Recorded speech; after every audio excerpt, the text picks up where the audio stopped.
बिस्मिल्लाहिर्रहमानिर्रहीम, अस्सलाम वालेकुम।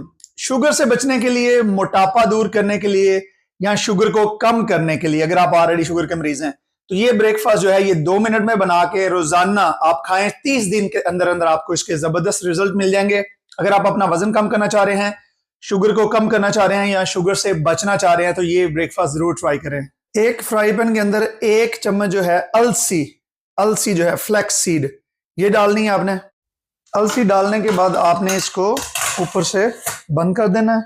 थोड़ी देर में ये पॉपकॉर्न के दानों की तरह जो है ये अलसी जो है इस तरह होना शुरू हो जाएगी। सारी अलसी जो है ये पॉपकॉर्न के दानों की तरह हो गई है। अब आप इसको एक ब्लेंडर में या इस तरह की जो है इसमें निकाल के आपने इसको पीसना है। अब उतनी देर में हम जो है इसको फ्राई पैन में 1 चम्मच जो है तिल